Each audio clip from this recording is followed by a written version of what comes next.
वृक्ष चौका या ठिकाणी दिनांक 5/4/2026 पासून महिषासूर यात्रेला प्रारंभ झाला आणि मोठ्या उत्साहात ही यात्रा साजरी केली जाते. 7 दिवस या ठिकाणी कार्यक्रम केले जातात. 2 दिवस जागरणाचा कार्यक्रम आहे, 4 दिवस तमाशाचा कार्यक्रम आहे. 12 तारखेला महिषासूर मंदिर या ठिकाणी मोठ्या प्रमाणात भाविक दर्शनासाठी येतात.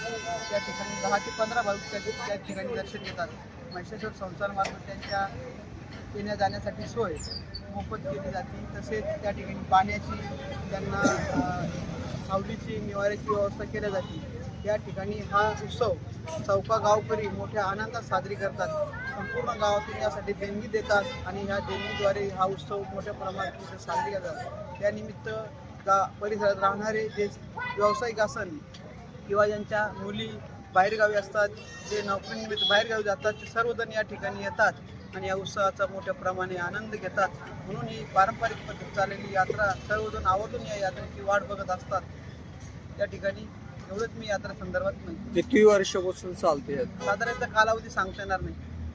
साधारणतः 200-300 वर्ष. काय काय सुविधा तुम्ही अध्यक्ष झाल्यापासून काय काय सुविधा? आम्ही तिथं एक भक्त निवास केलं. त्या ठिकाणी पाण्याची व्यवस्था केली. पाठीमागे ज्या ठिकाणी कंदुरीचा कार्यक्रम होतो त्या ठिकाणी कंदुरीसाठी व्यवस्था केली. सगळे भाविकांना चांगली सोय मिळेल यासाठी संस्थान कटिबद्ध राहील.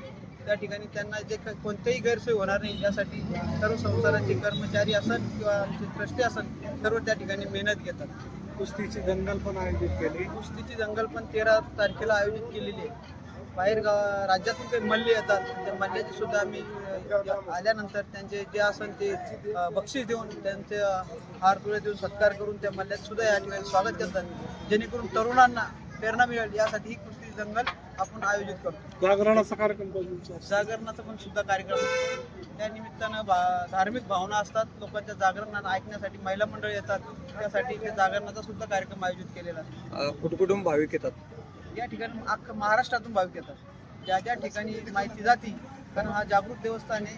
बाहेरच्या राज्यातून सुद्धा काही भाविक भक्त येतात. तर राजस्थानमधून येतात, कोणी गुजरातमधून येतात, काही व्यवसायानिमित्त, काही नोकरीनिमित्त गेलेले असतात. ते सुद्धा या ठिकाणी आवर्जून या यात्रा महोत्सव काळात या चौका गावात येतात. काय बक्षीस ठेवलेलं आहे आणि कोण कोण प्रमुख पाहुणे उपस्थित राहणार आहेत?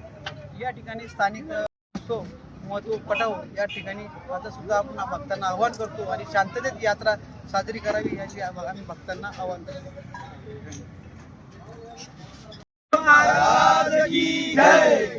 जय भवानी, जय शिवाजी.